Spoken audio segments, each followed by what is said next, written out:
Giro. I'm the Executive Director of the Amesbury Chamber of Commerce, and I want to say welcome to the first of what we hope will be several government and business Zoom recordings that members of this chamber and our government officials have been working on to help bring their information and perspective to you as members of our business community. So today we're lucky to be joined by Representative Jim Kelcourse, an Amesbury guy who is ubiquitous in our chamber office. He's here literally with us today. But it's a program that we're excited to bring you because we know how much, especially during this COVID environment, how much we've come to depend on our local, state, and federal officials to connect us with the resources and information we need to be successful as a business community. So this is a program that's made possible due to the partnership today with Richard Lodge over at the Daily News of Newburyport and Adeline Matten of Accurety, LLC. Adeline's been a great partner with helping organize these in the past, and we're excited to have her here today to help us kick this program off. Adeline, thank you. Thank you, Phil. I appreciate you inviting me to this, and welcome, Representative Kelcourse. It's great to have you here. It's really a good opportunity to meet with you today. I know it's helpful for myself and other owners, local business owners, to be able to engage in these conversations.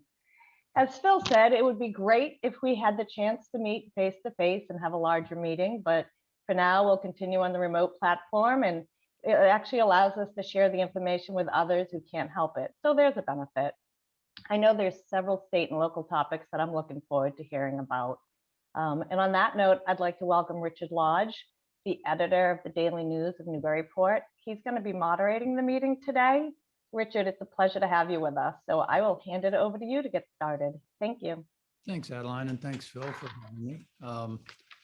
I guess I'm the moderator, but I don't expect this to get too far out of hand. I do hope that today we can, get some good questions for Representative Kelcourse. I'm sure most of you have some things in mind and probably have met him from time to time and talked to him before, but we'll do it in a different format today. I'm really happy to actually be able to do this. And yes, I would like to do it in person, and I think we will sometime in 2021. But I'll just kick it right off here with the representative has been in office, I think, since 2015, January 2015, representing Amesbury, Salisbury, and Newburyport. I'm going to ask you some business-related questions, and I think it's really going to be open for any kind of questions. Two ways you can do it, folks. You can just, unmute your microphones and ask questions. And you can also use the chat function. But Representative, I guess the first thing would be to, you just got reelected not too many months ago, and just take a few minutes maybe to talk about how it's going and what kind of what your focus is today. Thank you, Richard. And just want to start off by thanking all the businesses for the opportunity to meet with you today, and to Phil here at the Chamber for actually not only giving me this opportunity, but for providing me with a little bit of space. We were over at the Heritage Towers where we met with some of the residents who are receiving vaccines for the first time today. So that was nice to see. But this is today, actually, March 16th, 2020, 1 year ago today, was a day like no other. We received lots of phone calls that day. I think March 15th was a Sunday, the day before, when the governor issued the first set of executive orders. And the following day, we received just an unbelievable amount of unemployment calls. I said to somebody recently, and I've said this before, I think the first weekend of the pandemic, just Saturday and Sunday, I woke up at, 6 o'clock in the morning, made a cup of coffee, and I sat down at my home office desk. And from 7 a.m. until probably 8:30, 9 o'clock at night, both Saturday and Sunday, we were just assisting people with unemployment. And there were a number of businesses too in the area, and Amesbury as well, that were calling us for, assistance with the guidance with respect to how they were going to be able to continue, and how they were going to be able to get, how all of you were going to be able to continue to pay your mortgages, pay your rents, make sure that your suppliers were taken care of. So it was really a challenging time. And here we are 1 year later, just about to the day. And we're all really working hard to get out of this pandemic. And, I think I do see I'm a glass half full type of person, as most of you all know, that we are, nearing the end of this. And it's good to see those vaccines being administered. People are adhering to the guidance, wearing their masks, and the numbers are going down. We went from an election season where we were still helping people. So we had the full-time job of providing our services as the representative to the business community, to the residents of the First Essex District. And in addition to that, we had our second full-time job, which was going out and asking all of you for us to be able to keep our job on November 3rd. We had one day off, I think November 4th, where we just kind of, continued making some of the calls that we had, fallen back on, gotten behind on, I should say, as a result of the election. And then on November 5th, we were right back in the State House, wrapping up the session that, and addressing some of the bills that we just weren't able to address as a result of, some of the delays and the inability for us to meet. And we had to acclimate to Zoom, like many of us did, and virtual meetings and so forth. We couldn't meet in person. That's one of the big things for me, big losses for me, is that the relationships that you establish in the State House by being in the State House, by seeing people on a regular basis, that's now all via video conference. So, we're working to adapt to that. We still have moved forward, and, we're at the beginning of the session still. Bills are getting assigned to committee. We're getting introduced to our committees. I'm on Ways and Means again. I'm the ranking member of the Education Committee. And so that's my fourth term on that committee, second term on Ways and Means. And this is my fourth term on the Environment, Natural Resources, and Agricultural Committee. So we have all our bills to file. They're being assigned to committee. A lot of the bills, I'm sure, as you can imagine, are business related, unemployment related, PPP related, things of that nature. But we still have to do the business of protecting our environment, making sure the Merrimack River and the Powell River is clean. So we had a number of environmental bills that we filed. We've refiled a couple of bills. One is really important to me. I'd like to see that go through. That's an act relative to credit rating protection. If your credit is impacted as a result of the pandemic, you shouldn't have to suffer from that for the next 7 years to 10 years. So those are the types of things that we're looking at. We want to really support our business community. We want to make sure that the residents of Amesbury, Salisbury, and Newburyport have the resources that they need. I see a couple of you here on Zoom right now. I know that we've talked to a number of you. I've given out my cell phone. I'll give it out again before the end of this meeting, but feel free to text, call me anytime. And that's what we're here for. We feel very privileged and honored and humbled to be your state representative. And the least we can do is give you 110% every single day and to provide you with the services that you deserve. So thank you for that. Yeah, thanks, Jim.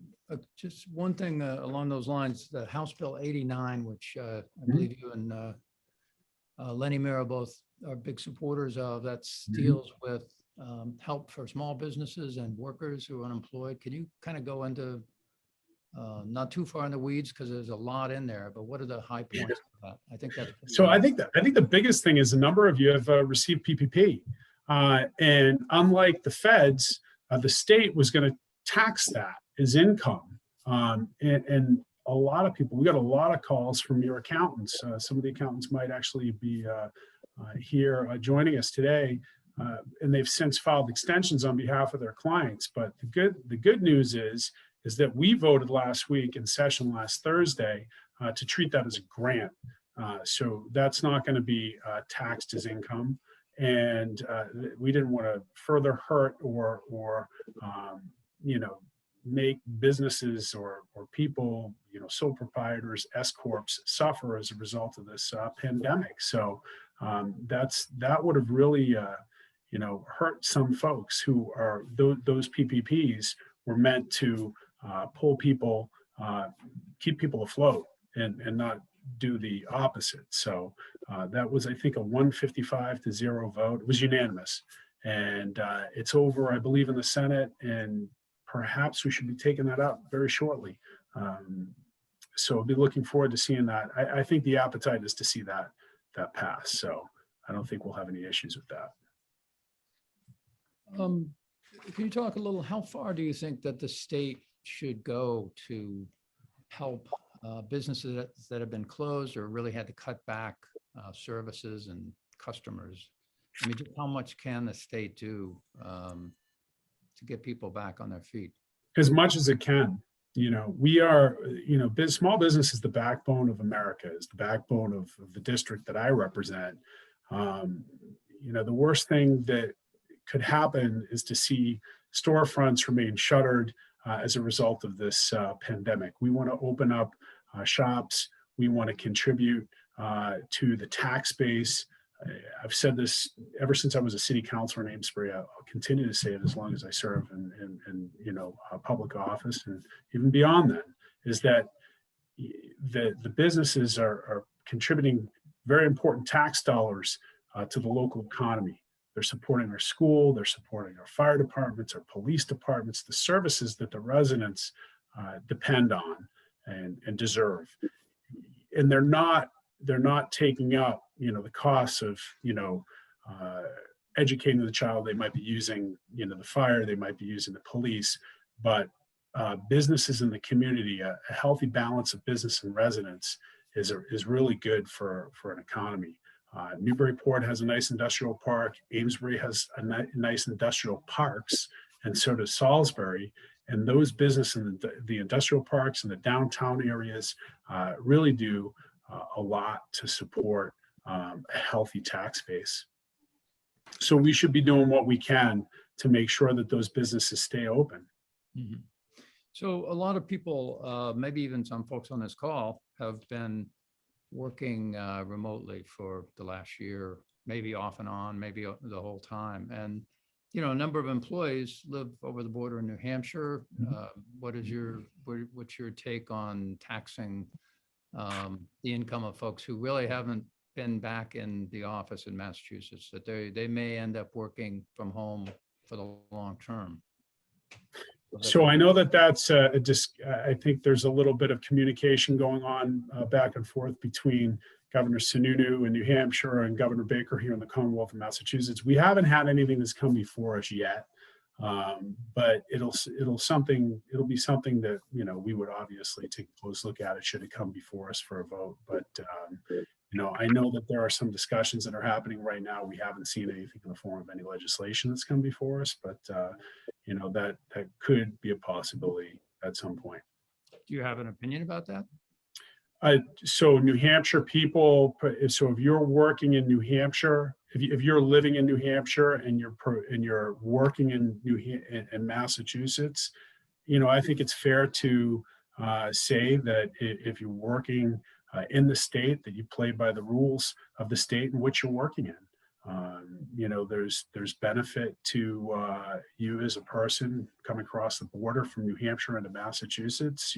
You've obviously receiving an income from the business that you work for, and therefore need to play by the state's rules. Mm-hmm. Okay. I know you were at you dropped by the vaccination clinic last weekend at Amesbury High School, which is very successful from everything I've read and seen.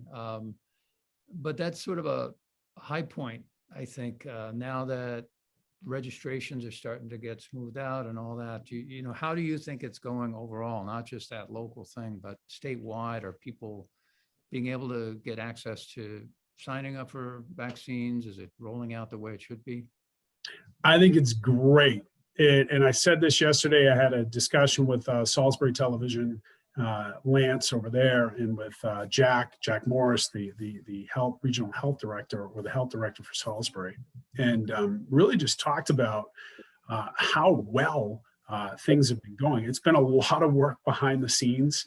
I know Lance was very interested in knowing all the details of how We've made sure that the 560 second doses of vaccine, for instance, ended up on March 5th at the Holy Family Parish.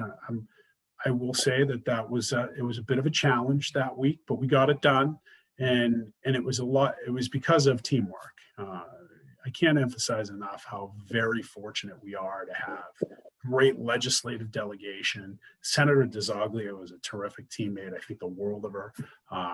Governor Baker and Lieutenant Governor Polito have done, in my opinion, and I know they've been criticized, under the circumstances, they have done a remarkable job under a lot of stress, under, a lot of pressure to provide and to deliver to the residents this very important vaccine. But a lot of teamwork, people working together and making sure both at the federal, state, and municipal level that these folks are getting the vaccine that they need. I think it's been really been, and this is the first time that this has ever happened. So I think for a first time, this is really a remarkable progress that's been made to get people vaccinated at this point. I'm very impressed with it. Yep. Okay.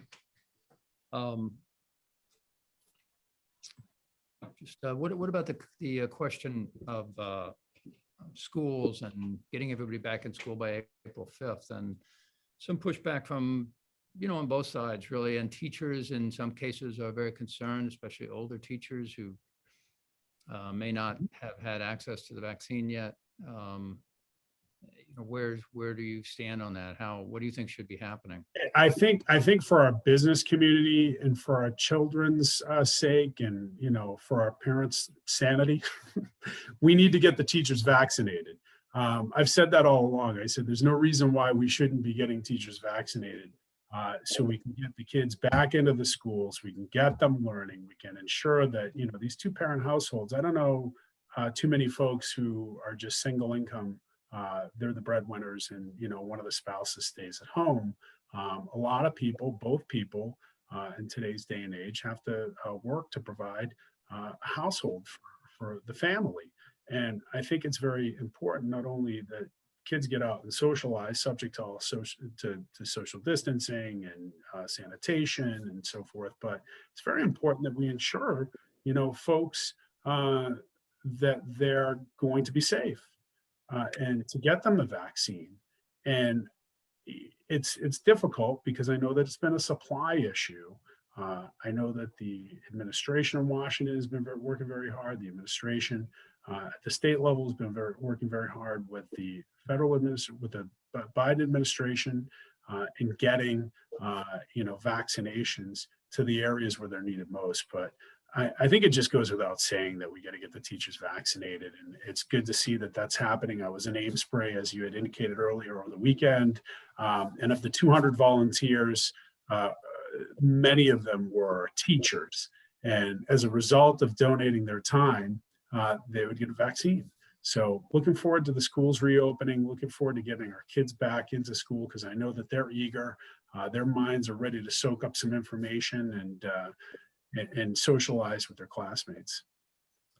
Yeah, that's a good point. And in terms of the workplace, schools are one thing, but what about companies that, you have employees who remain reluctant to go back to work in the office, and yet that the company is moving toward that, where they want everybody back within reasonable limits.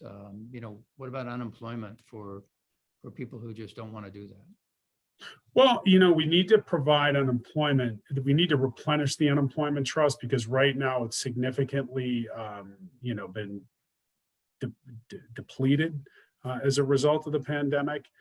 Over 1 million people out of 6 million population at one point were unemployed. But, I think if there's any silver lining to COVID, it's we've all become used to and familiar with video conferencing.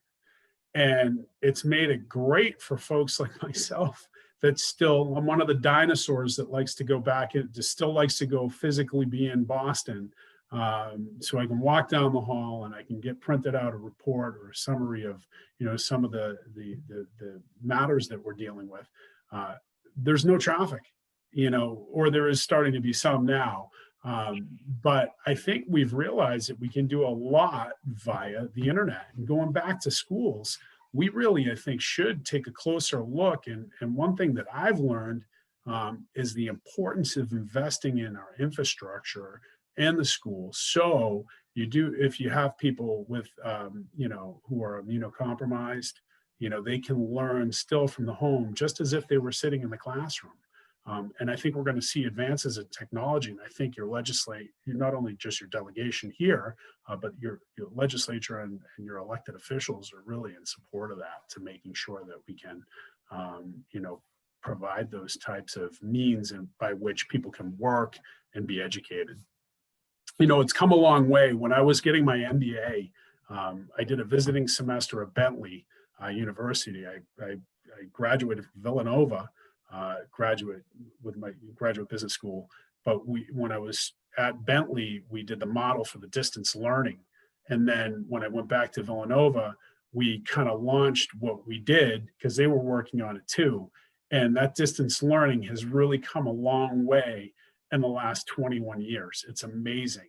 And here we are today in 2021, not 1999.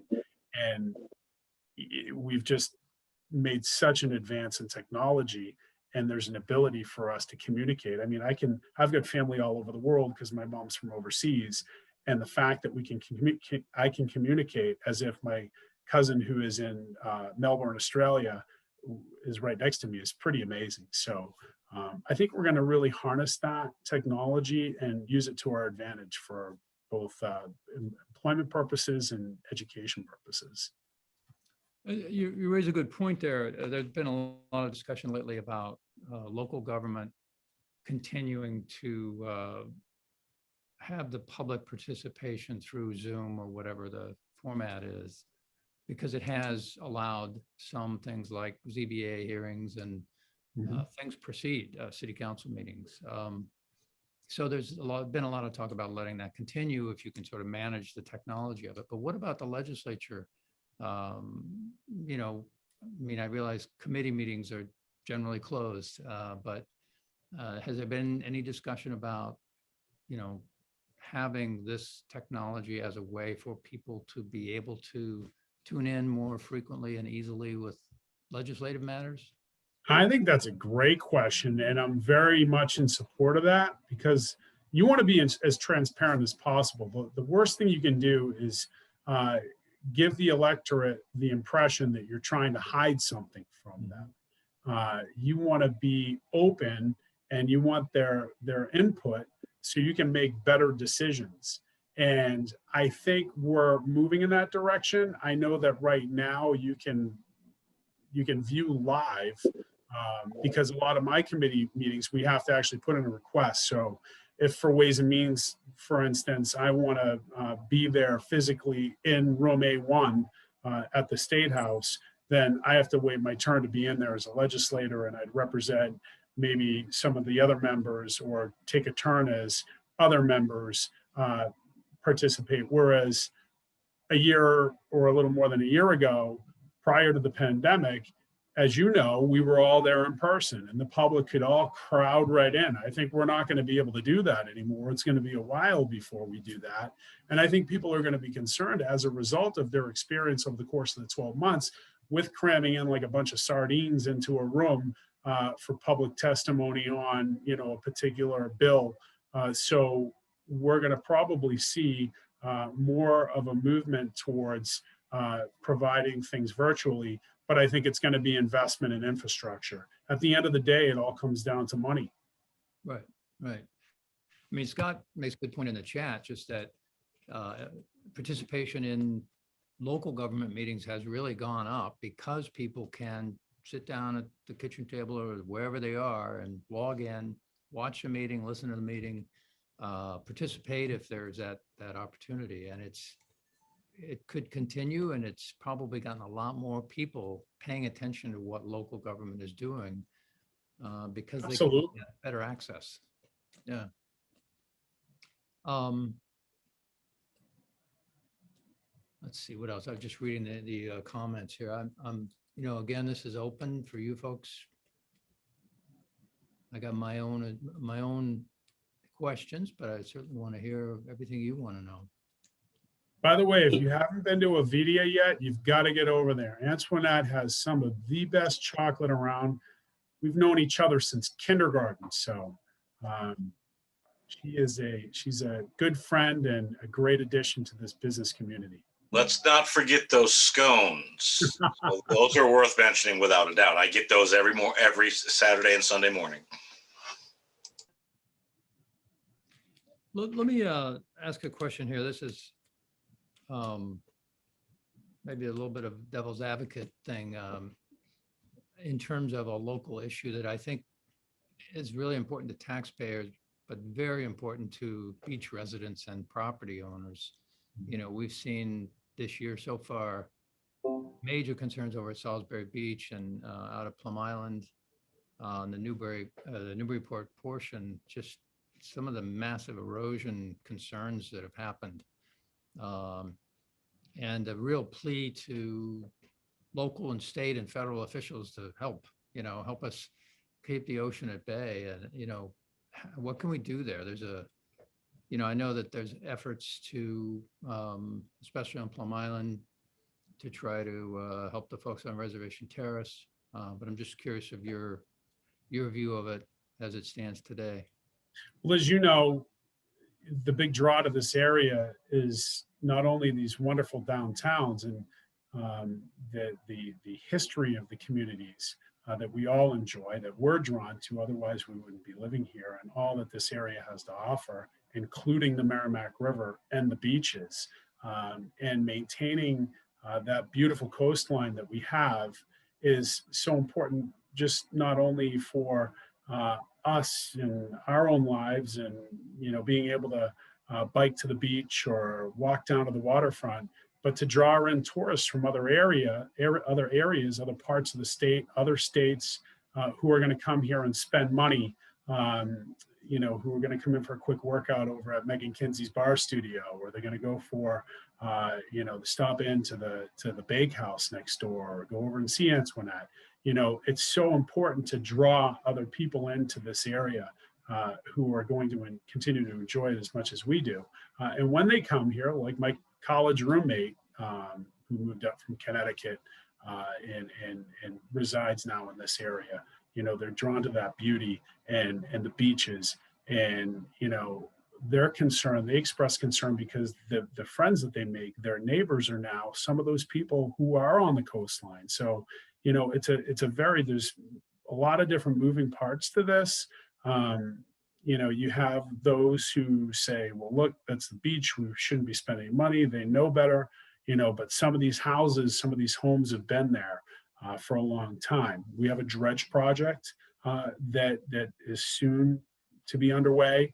Piscataqua River up in Portsmouth will be taking some of that dredge material and depositing it off of Salisbury and Plum Island at certain places so that it can naturally make its way back into the shoreline. And we also have the Merrimack River dredge, which we're working on too, which reminds me, I've got to make a phone call to a local marina person who's been really instrumental in helping us, identify, some other areas in which we should be dredging, not just that federal channel. So we're going back and forth with the Army Corps of Engineers at the federal level, local DEP, and we're working with DEP too, and DCR, so Department of Environmental Protection at the state level, and the Department of Conservation and Recreation, who owns some of this beach, to get the permission to replenish it. One of the bills that's not a popular bill that Representative Mira and I co-presented at the beginning of the session was to allow in emergency situations for hard structures to be installed to protect some of these properties. I know it's not the most popular thing, but if all else fails, you need to do something to protect these properties. And we want to at least start that conversation. Perhaps there shouldn't be any, building on the beach. That's the argument by some of new homes, or, they should be put on pylons. That's an active, ongoing discussion. And, there are those that would like to see Plum Island on the Newbury side or the reservation side. They would like to see, the other side of Plum Island, the Newburyport side, and part of the Newbury side be like that. But I don't think that's realistic right now. But we need to do what we can to protect those property owners' rights, and to protect and preserve the beach for my kids to enjoy and my grandkids to enjoy, and generations of this entire area to continue to enjoy and be drawn to. One other thing I just want to mention, because we're talking about waterways, and I give a lot of credit to the Newburyport Daily News for this, because Richard Lodge, you and your predecessor, John McCone, you really got our attention as legislators focused and on the CSO issue, the combined sewer overflows.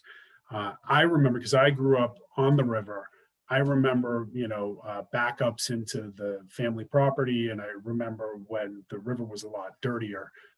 We've since made investment in the Amesbury sewer treatment facility. We've since made investments in cleaning up our water and making sure that, less and less sewer overflow happens into the Merrimack.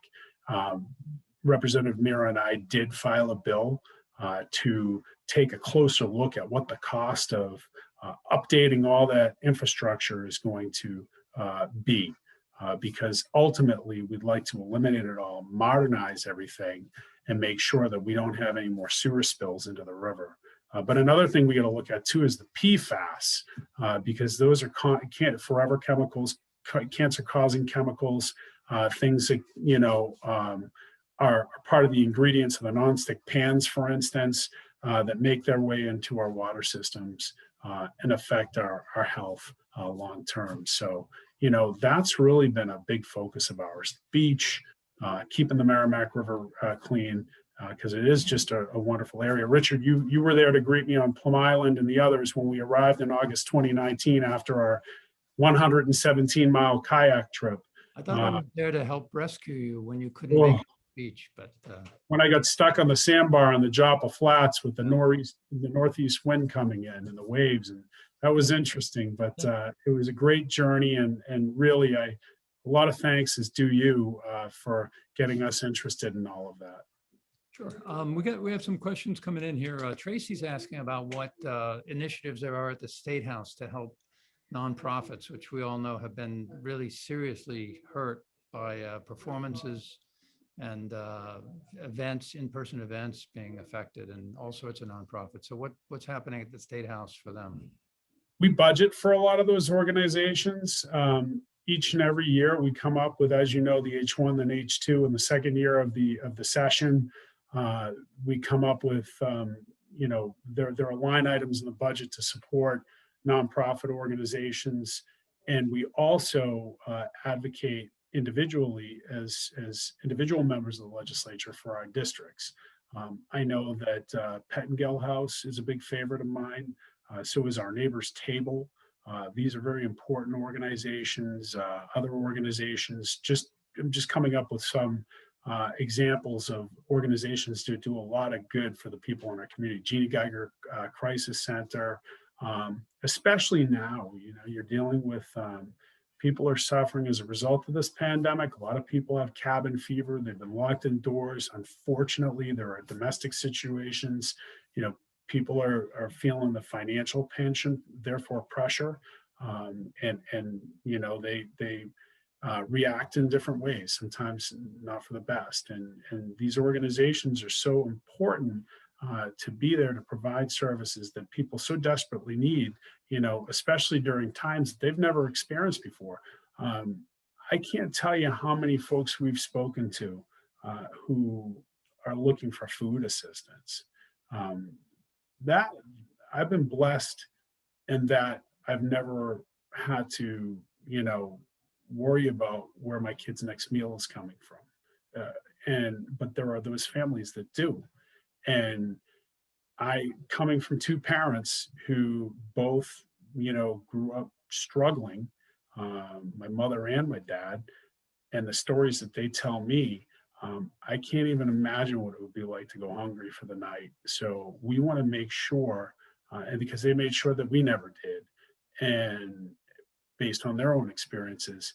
So we want to make sure that those organizations like Pat and Gill, like our Neighbors Table, are there for people during these difficult times. So Tracy, we're working hard to provide as many resources as we possibly can. You know, people sometimes complain about the state of Massachusetts. They call it Taxachusetts.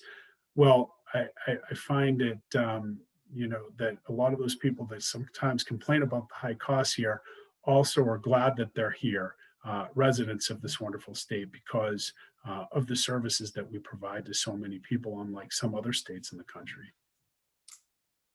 Thanks, Representative. Megan has a good question here. Is there a push coming from any groups regarding the lifting of sector-specific mask mandates? She says, we're 14 feet apart and still masked. Fitness studios like mine will continue to suffer until that's lifted. Yeah. That's a great question. And I sent Megan a text. So Megan texted me a few days ago, and I reached out to the administration, and my good friend in DPH sent me a text back. I screenshotted it and I sent it over to Megan. And unfortunately, you know, we still have to deal with this pandemic. The guidance with respect to masks is still in place. I've had, you know, a number of different fitness organizations reach out to me. The one I go to, CrossFit, they contacted me and asked if there's any idea that I might have as to when the mask mandate is going to be lifted. And I don't like to work out with a mask. I was there at 5:15 this morning. When it's time to do burpees, which is I'm not a big fan of. I don't know if any of you know what burpees are, but a bigger guy like myself doesn't like burpees to begin with, and then you add a mask to it. It's really difficult. So I modify. We're all modifying right now, not just, you know, with respect to the fitness studios that we go to, but just in life in general. And hopefully this is just a temporary modification, and that we come through this, people get vaccinated. And Megan, I'm hopeful because I don't want to have to go through my workout as I do with my mask on. But, you know, we have the public's health is really at the forefront right now, and making sure that we get this, because what we don't want to have is a resurge. But our Department of Public Health officials are really working hard to make sure that people are both protected, but that we, you know, put these inconveniences behind us soon. And as soon as I find out with respect to that and get an update, you will be the first person that I contact about that. I promise you that. Well, she's asking, you know, what is the chatter looking ahead about what kind of metrics would be used to determine how to loosen up regulations? Any sense of that from DPH or? Yeah, I think it has to do with the vaccines. How many people, you know, herd mentality, we get people vaccinated, we put this coronavirus behind us, hopefully once and for all. And then we can get back to not wearing a mask if you choose not to. I think really that's the effort, is to getting everybody vaccinated, people immune from COVID, and seeing the COVID numbers go down, and then being able to, you know, engage in your workout without having to wear a mask. There's some debate going on right now with, you mentioned people commuting into Boston, and I know the traffic is picking up noticeably. Mhm. And yet the MBTA has made some, you know, proposed some pretty big cuts, weekend service and night service. And, you know, how do you square that? I mean, what should we be doing in terms of public transportation looking ahead? You know, people in some income brackets and some neighborhoods count on public transportation big time.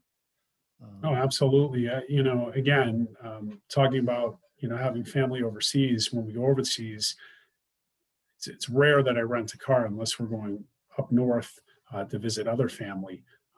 But I had an aunt that didn't have a driver's license, and she passed away at age 79. Never drove a car, and used public transportation to get all over the place. And it's something I think we really need to continue to invest in this country. The ridership, however, right now is low.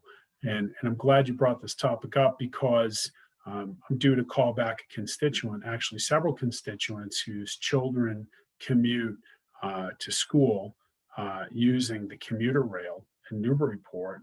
And we're trying to get that service expanded so as to accommodate that group of students so they can get to school, because they depend on it. Otherwise, parents are, charged with having to drive them over to school. They do a lot of carpooling, but still not as convenient as having the commuter rail accessible and available to them. So I think investments need to be made. I know the Baker administration has done a wonderful job.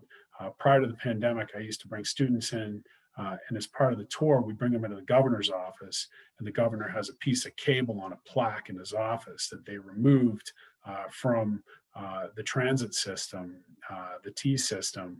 And it was, a part that had been in there since like 1928. So it was a really, really old part. And he uses it as an example to show people their commitment to investing in public transportation.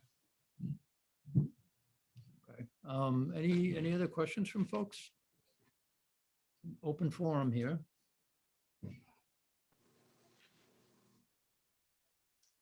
We're a little spoiled because Rep. Kelcourse is so accessible normally. So we all have his cell phone number. So can we put that actually below the screen under your head? We can get that out there even more. But I want people to feel completely comfortable to speak up. It looks like actually Tracy just posted another question in the chat, Richard. Yeah, Department of Transportation improvements locally. Any news on what might be happening? Department of Transportation locally? Yeah. Specifically, I'm sorry. I was actually reading Megan Kinsey's request for me to demonstrate a burpee. I think I'll split my sport coat. So I won't be doing that, but maybe we'll stop by the bar studio and we can demonstrate an appropriate attire. But I'm sorry, Richard. Tracy, what was that question again? DOT improvements locally. It was about like trail funding and things like that. Thank you. No, Tracy is one of the most avid walkers and outdoors people I know. If you've known Tracy as long as I have, I think the amount of walking she's done around just the Point Shore area alone, she could have probably circled the globe a couple of times. She really. You think I'd be tiny? But I'm glad you asked that, because the trail system is really, I don't know if, I'm sure many of you have seen the bridge that over Lafayette Road and Salisbury over Route 1, but that trail system is spectacular. And I can remember as a planning board member here in Amesbury working on getting the trail through the hotel property, which is now kind of an older hotel, right? The Hampton Inn, and working on making sure that was that access was there.